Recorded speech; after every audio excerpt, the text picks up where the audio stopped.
Hi hello வணக்கம். We are from குட்டி comics. நான் ஜிதேஷ் ராவா பேசுகிறேன். இந்த சேனல் மொத்தம் 3 பேர் நடத்துகிறாங்க. அண்ட் இதில் நானும் ஒருத்தன் அண்ட் கோபிநாத் யஷ்வந்த்.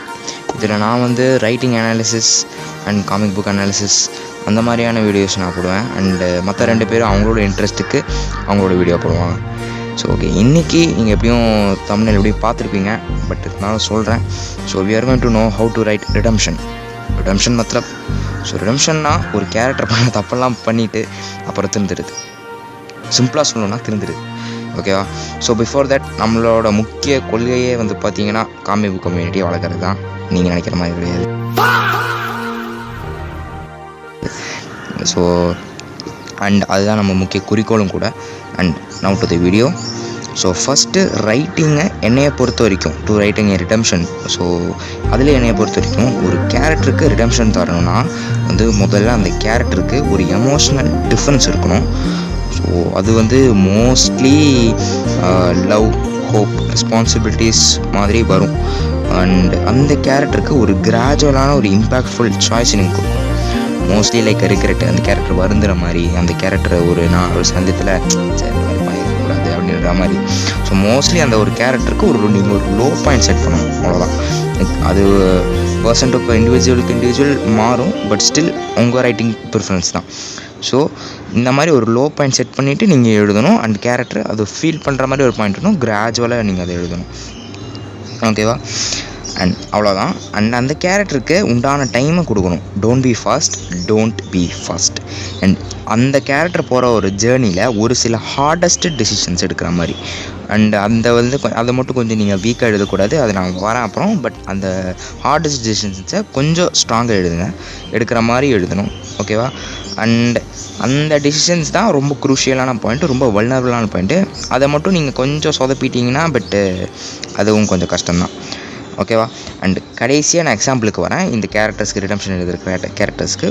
அண்ட் இன்னொரு முக்கியமான விஷயம், அந்த கேரக்டர் பண்ணுற தப்புக்கு அக்கௌண்டபிலிட்டி எடுத்துக்கணும். இது மோஸ்ட்டாக வந்து எல்லாருமே கிரே கேரக்டர்ஸாக தான் இருப்பாங்க. முதல்ல ஒரு மாதிரி வில்லன் மாதிரி போர்ட்ரே பண்ணிவிட்டு அதுக்கப்புறம் தான் வந்து ஒரு ஹீரோ மாதிரி மாறுற மாதிரி வரும். ஸோ இந்த கேரக்டர் பண்ண தப்பெல்லாம் அவங்க வந்து அக்கௌண்டபிலிட்டி எடுத்துக்கணும். ஆமாம், நான் தான் பண்ணேன், ஸோ இது பண்ணியிருக்கக்கூடாது, அந்த கேரக்டர் இந்த பண்ண தப்புகள் எல்லாத்தையும் வந்து திருத்தணும். ஸோ அந்த மாதிரி நீங்கள் வந்து பார்த்திங்கன்னா எழுதுகிற ஒரு ஸ்ட்ரக்சரோடு நீங்கள் எழுதணும். அண்ட் அது ஸ்க்ரீன் ப்ளே வைஸாக நீங்கள் எப்படி மாற்றினாலும் இட்ஸ் ஸ்டில் அது கொஞ்சம் பார்த்துக்கோங்க. ஒரு க்ரோனாலாஜிக்கலாக வர மாதிரி பார்த்துக்கோங்க. ஒரே நேர்மாரியாக வர மாதிரி பார்த்துக்கோங்க. நேர்மாரி மீன்ஸ் எனக்கு எப்படி சொல்லணும்னு தெரில, பட் ஸ்டில் இருந்தாலும் ஒரு டைம்லைன், ஒரு இதுக்கப்புறம் அதுன்ற மாதிரி எடுத்துக்கோங்க. கொஞ்சம் மாற்றி எழுதணுன்னா அது கொஞ்சம் நல்லா பார்த்துக்கோங்க. அது வந்து எந்த ஒரு டிஃப்ரென்ஸும் எந்த ஒரு முன்னாடியே ஜட்ஜ் பண்ணுற மாதிரி எழுதிடாதீங்க. ஓகேவா? அண்ட் இதுக்கப்புறம் வந்து பார்த்திங்கன்னா அவங்களோட பாஸ்ட்லேருந்து சில ப்ராப்ளம்ஸ் வரணும். ஓகேவா? அவங்க ஹீரோவாக மாறினதுக்கப்புறம், அந்த வில்லன் டு ஹீரோவாக மாறினதுக்கப்புறம் அவங்க வில்லனாக செஞ்ச சில தப்புலாம் வந்து பார்த்திங்கன்னா அவங்க ஹீரோவாக இருக்கும்போது வரணும். ஏன்னா அப்போ தான் வந்து அந்த சாக்ரிஃபைஸ்க்கு உண்டான வேல்யூ, அந்த ரிடம்ஷனுக்கு உண்டான அந்த அர்த்தன்றது இருக்கும். ஓகேவா? அண்ட் இதுவும் ரொம்ப ரொம்ப முக்கியமான ஒரு குரூஷியல் பாயிண்ட்டு. இது ஆக மொத்தம் எல்லாம் குரூஷியல் பாயிண்ட் தான், பட் ஸ்டில் இருந்தாலும் நீங்கள் இதுவும் கொஞ்சம் பார்த்துக்கணும். அண்ட் இது நீங்கள் எழுத வேண்டிய ஒரு கேரக்டருக்கு உண்டான ரிடம்ஷன் இதுதான் எழுதும். இந்த மாதிரி தான் மோஸ்ட்லி எல்லாம் ஸ்ட்ரக்சர் ஆகிருக்கும். ஓகேவா? பட் இப்போ தான் நம்ம முக்கியமான பாயிண்ட்டுக்கு வரோம், mistakes. But to avoid the mistakes பார்த்திங்கன்னா அது ரொம்ப ஈஸியாக கான்சிக்வன்சஸ் எழுதுறது. முன்னாடி நான் சொல்லியிருந்தேன், ரொம்ப வீக்காக எழுதுறது. அண்டு இந்த மாதிரி நீங்கள் கொஞ்சம் வீக்காக எழுதுனீங்கன்னா வியாபாரம் ஆகுதுலாலோ. அண்ட் அடுத்தது, அந்த ரிடம்டிங் கேரக்டருக்கு நீங்கள் கதம் பண்ண முடிச்சிங்க, அந்த கேரக்டர் வந்து பார்த்திங்கன்னா முடிச்சு கட்ட போகிறீங்க ஒரு கிளைமேக்ஸில். खत्म, bye bye, tata, goodbye, गया. வந்து ரொம்ப அழுகிற மாதிரி எமோஷ்னலான ஒரு ஒரு ரைட்டிங் கொடுக்க போகிறீங்க அப்படின்னா make sure that is very emotional and very heart hitting. அதை வந்து ரொம்ப ஈஸியாக கடந்து போகிற மாதிரி, ரொம்ப சும்மா அப்படியே லேசி ரைட்டிங் மாதிரி நீங்கள் எழுதினீங்கன்னா அந்த கேரக்டருக்கு நீங்கள் என்னதான் ஃபவுண்டேஷன்லாம் பில்ட் பண்ணியிருந்தாலுமே லாஸ்ட்டு வந்து அது எப்படியும் அதை ஒரு மாதிரி அண்டர் வேல்யூவாக தான் போயிருக்கும். என்னடா அது இப்போ எப்படி முடிச்சிட்டிங்களே அப்படின்ற மாதிரி ஒரு ஆடியன்ஸுக்கு வந்து பார்த்திங்கன்னா ஒரு ஓவர்வெல்மிங்கான ஒரு ரியாக்ஷன் தான் வரும், என்னடா எப்படி முடிச்சிட்டிங்கன்ற மாதிரி. ஸோ அந்த பாயிண்ட்டை மட்டும் நீங்கள் வந்து என்ன பண்ணணுன்னா கொஞ்சம் எமோஷ்னலாக தான் எழுதணும். அதை வந்து ரொம்பவே எலிவேட்டிங்காக எழுதினீங்கன்னா வெரி சாரி பையா. அண்ட் இப்போ தான் நம்ம எக்ஸாம்பிள்ஸ்க்கு வரோம். இப்போ எக்ஸாம்பிள்ஸ்க்கு வந்தீங்கன்னா எனக்கு பர்சனலாக இந்த 2 ரிடம்ஷன் ரொம்ப கொஞ்சம் பிடிக்கும். அண்ட் உங்களுக்கு அந்த ரிடம்ஷன் பிடிக்கணுன்றதை நீங்கள் கமெண்ட் பண்ணுங்கள். அண்ட் பார்ப்போம் நம்ம எவ்வளோ பேர் சிம்லர் இருக்குன்னு. அண்ட் ஃபஸ்ட்டு கேமிங் இண்டஸ்ட்ரியிலேருந்து I'm a god boy from another land far from here.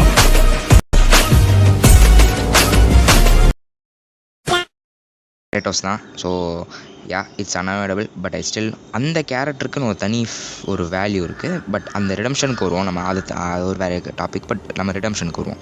So அந்த கேரக்டருக்கு வந்து பார்த்திங்கன்னா ஒரு ஃபேமிலி பாண்டுன்றது லேக் ஆகும். ஸோ ரொம்பவே மர்சிலெஸ்ஸாக, ரொம்பவே ரெக்லெஸ்ஸாக, சொந்த அப்பனே லெஃப்ட் ரைட்டு வாங்குகிற ஒரு கேரக்டர். ஸோ அந்த கேரக்டர் பல பேரை கொள்ளும். சும்மா அதுக்கு லிமிட்டே இல்லை. ஒரு என்ன சொல்ல, it goes far beyond where he kills his own sister. அந்த அத்தினான்ற பேர் கேம் விளாண்டவங்களுக்கு புரியும்னு நினைக்கிறேன். அந்த அத்தினான்ற ஒரு கேரக்டரே வந்து பார்த்திங்கன்னா தங்கச்சியை கொண்டுருவான். அதுக்கப்புறம் ஒரு மாதிரி ஆவியாக வருவாங்க, ஒரு மாதிரி அது வருவாங்க. அது ஒரு மாதிரி ஸ்டோரி போகும். நீங்கள் அந்த கேம் விளாண்டுருந்தா நான் என்ன சொல்கிறேன்றது புரியும். அண்ட் லேட்ரு தான் அந்த இந்த பாயிண்ட் தான் வந்து பார்த்திங்கன்னா முன்னாடியே சொல்லியிருந்தேன்ல, அந்த கேரக்டர் மட்டும் தப்பு அப்படின்னு சொல்லிட்டு. அண்ட் அவங்களோட அந்த பாஸ்ட்லேருந்து வர அந்த தப்பு எல்லாத்தையும் வந்து பார்த்திங்கன்னா அவங்களுக்கு ஃப்யூச்சரில் அஃபெக்ட் பண்ணும் அப்படின்னு சொன்னாங்க இல்லையா. அந்த கிரேட்டோஸ்க்கு ஒரு பாயிண்டில் அந்த அத்தினான்றவங்க சிஸ்டர் வந்து பார்த்திங்கன்னா வந்து அவங்களுக்கு தொல்லை கொடுப்பாங்க. ஒரு மாதிரி மேனிப்புலேட் பண்ணுவாங்க. பட் ஸ்டில் ஹீ ரெஃப்யூசஸ் ன்ற மாதிரி இருக்கும் அது. அண்ட் கிரேட்டோஸ்க்கு அந்த இன்னொரு சில பாயிண்ட் இருக்கும். அவன் he redeems, he tries to okay I am sorry, இதுக்கு மேலே நான் பண்ணக்கூடாது அப்படின்ற அந்த ஒரு பாயிண்ட் இருக்கும். அவரே வந்து பார்த்திங்கன்னா அந்த கத்தி எடுத்து அவரே தன்னை குத்திப்பார். ஸோ இந்த பாயிண்ட் தான் வந்து பார்த்திங்கன்னா ஹீ ரியலைசஸ் ஹிம்செல்ஃப். ஸோ இந்த way he does all the mistakes and realise. நான் முன்னாடியே சொன்னேன்ல, ஒரு ரிடம்ஷன்னா நீங்கள் இவ்வளோ ஈஸியாக எழுதிட்டு போயிடலாம். பட் அது எவ்வளோ ஹார்ட் ஹிட்டிங்காக இருக்குன்றது தான் அந்த வேல்யூவே. ஒரு ரிடம்ஷன் எழுதுறது ஈஸி. பட் அது to enjoy it as an audience it should be hard hitting. அது வந்து மோஸ்ட்டாக அந்த பீப்புள் கூட ஒரு கனெக்ட் ஆகணும், ஒரு எமோஷ்னல் கனெக்ட் ஆகணும். நீங்கள் என்ன தான் வந்து ஒரு நல்ல வேர்ல்ட் பில்டிங் பண்ணி எல்லாம் பண்ணியிருந்தாலும் ஒரு ரிடம்ஷன் எழுதும்போது அது வந்து அந்த ஆடியன்ஸுக்கு எமோஷ்னலாக அவங்க வந்து பார்த்துக்கிற மாதிரி இருக்கணும். ஸோ அந்தளவுக்கு ஒரு எமோஷ்னல் கனெக்ஷன் இருந்தால் தான் வந்து பார்த்திங்கன்னா இந்த கேரக்டர் வந்து பார்த்திங்கன்னா நல்லா வரும். அண்ட் இப்போ தான் வந்து பார்த்திங்கன்னா நான் முன்னாடியே சொல்லியிருந்தேன் அந்த கேரக்டருக்கு ஒரு எமோஷ்னல் டிஃப்ரென்ஸ் இருக்கும்னு. முன்னாடியே அந்த கேரக்டருக்கு ஒரு ஃபேமிலி ஒரு லாஸ் ஆகிருக்கும். ஓகேவா. அந்த ஃபேமிலி லாஸ் ஆகிருக்கும்போது தான் வந்து பார்த்திங்கன்னா அவர் வந்து முன்னாடி க்ரீக் மித்தாலஜியில் இருப்பார். அண்ட் அதுக்கப்புறம் அவர் தானே குத்தினதுக்கப்புறம் அவர் வந்து பார்த்திங்கன்னா நாஸ் மித்தாலஜிக்கு வருவார். ஸோ அந்த நாஸ் மித்தாலஜிக்கு வரும்போது அவருக்கு ஒரு ஃபேமிலி இருக்கும். ஸோ இந்த ஃபேமிலி தான் வந்து பார்த்திங்கன்னா அவருக்கு ஒரு கம்ப்ளீட் ரிடம்ஷன். அவரோட பொண்டாட்டி இறந்துருப்பார், என்னன்னு தெரில, எல்லா இடத்துலையும் பொண்டாட்டி இறக்குறாரு அவருக்கு.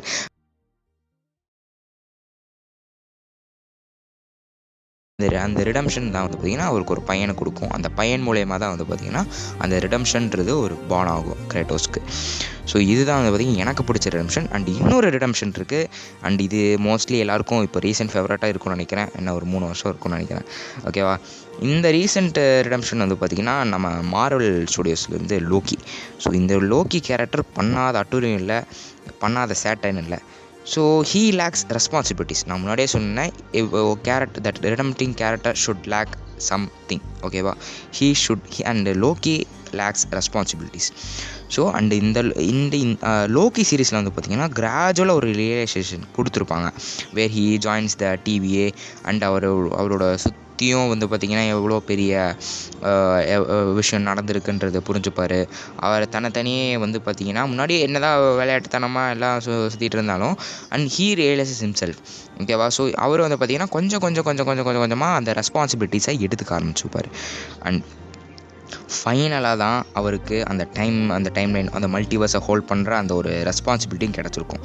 And he all wishes for a throne before he was joining the TVA, and after too he gets a throne, but at what cost? அவருக்கு அந்த ரெஸ்பான்சிபிலிட்டிஸ் மிக்க ஒரு த்ரோன் வந்து பார்த்திங்கன்னா அவருக்கு கிடச்சிருக்கும். ஸோ இதுதான் பாயிண்ட்டு மக்களே. இது தான் நீங்கள் வந்து பார்த்திங்கன்னா கொடுக்கணும். ஓகேவா. ஒரு ரைட்டிங்கிறது இங்கே தான் பீக் ஆகுது. ஸோ இங்கே அந்த கேரக்டர் வந்து பார்த்திங்கன்னா ஒரு பாயிண்டில் அந்த இழந்திருக்கும், இன்னொரு பாயிண்டில் அது கிடச்சிருக்கும். So this is hard hitting. எனக்கு ரொம்ப ஹார்ட் ஹிட்டிங்காக இருந்தது. ஒரு ரெஸ்பான்சிபிலிட்டிஸ் பார்த்து ஓடுற ஒரு கேரக்டருக்கு ரெஸ்பான்சிபிலிட்டிஸ் கொடுத்து அதை அழகாக எழுதுன்றது சம்திங் தட் இஸ் யூனோ அது once in a century for தான்ன்ற மாதிரி இருக்குது. No words for the Loki redemption. இந்த ஆர்க்குன்றது ஒரு விதமாக நல்லாவும் போயிருக்கும். ஓகேவா, அது என்னதான் ஒரு நிறைய கிரிட்டிக்ஸ்ன்றது வச்சாலுமே லோக்கிக்கு நிறைய கிரிட்டிக்ஸ் இருக்குது தான். பட் ஸ்டில் அதை என்னதான் முன்னாடி வீக்காக எழுதியிருந்தாலுமே இந்த ரிடம்ஷன் ஆர்க்குன்றது ஓரளவுக்கு நல்லா தான் போயிருந்துச்சு. ஸோ எனக்கு இந்த 2 ரிடம்ஷன் ரொம்பவே பிடிக்கும். அண்டு கடைசியாக நான் ஒருத்தரை மிஸ் பண்ணிட்டேன். பட் ஸ்டில் இருந்தாலும் எனக்கு இதை ஆட் பண்ணணும்னு நான் நினைக்கிறேன். ஏன்னா இப்போதைக்கு ரீசெண்ட் ஃபேவரட்டாக இருக்கிற நம்ம அண்ணன் ஸ்டீவ் ஹேரிங்டன், அண்ணாச்சி ஸ்டீவ் ஹேரிங்டன். ஸோ இந்த ஸ்டீவ் ஹேரிங்டனுக்கு வந்து பார்த்திங்கன்னா அவருக்கு நல்ல ஒரு ஃப்ரெண்ட் சர்க்கிள் இருக்காது. ஃபஸ்ட் சீசனில் வந்து பார்த்திங்கன்னா ஏதோ 2 பொறுக்கி கூட சுற்றிட்டு இருப்பாங்க. அண்ட் என்னதான் அவர் உண்மையாக லவ் பண்ணியிருந்தாலுமே வந்து பார்த்திங்கன்னா அவருக்கு வந்து பார்த்திங்கன்னா அந்த நல்ல ஃப்ரெண்ட் சர்க்கிள்னு இருக்காது, நல்ல ஒரு கைடன்ஸுன்றது இருக்காது. ஸோ அவர் என்ன தான் நல்ல சாமிங்கான பாயாக இருந்தாலுமே அவருக்குன்னு வந்து பார்த்திங்கன்னா உண்மையாக லவ் பண்ணது வந்து அந்த நான்சி வீலர். அவளை தான் நல்லா உண்மையாக லவ் பண்ணியிருப்பாங்க. ஸோ அவருக்கும் ஒரு மாதிரி பாயிண்ட் இருக்கும் அந்த ஏதோ ஒரு துடைப்பாங்க இல்லையா அந்த தேட்டரில் போயிட்டு அந்த நான்சி வீலருக்கு ஏதோ தப்பாக எழுதியிருப்பாங்க. ஸோ அந்த தப்பாக எழுதியிருந்தா அவர் அழிப்பார் இல்லையா. So that is the point. So அந்த பாயிண்டில் வந்து பார்த்திங்கன்னா ஹீ ரியலைசஸ். அண்டு இந்த ரிடம்ஷன் வந்து பார்த்திங்கன்னா எங்கே ஆரம்பிக்குதுன்னா அந்த டெமோகாரன் நடிக்கிறதுலே ஆரம்பிக்கும். பட் ஸ்டில் இருந்தாலும் அந்த பாயிண்ட் வந்து பார்த்திங்கன்னா அந்த ஸ்டீவ் ஹேரிங்டனோட ஆர்க்குக்கு ரொம்பவே முக்கியமான ஒரு ஆர்க்கு. ஸோ அதுவும் இங்கே கொஞ்சம் கன்சிடர் பண்ணிக்கிறோம்.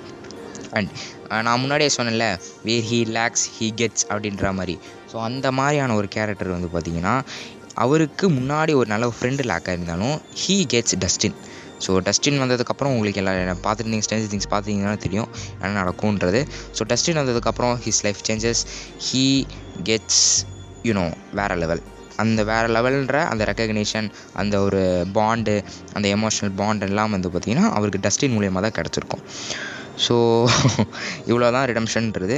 நீங்கள் இவ்வளோ காம்ப்ளிகேட் பண்ணிக்க தேவையில்லைன்றீங்க. So just explore stories. இந்த மாதிரி நிறைய நம்மக்கிட்ட நல்ல நல்ல கண்டென்ட்ஸும் வரும்.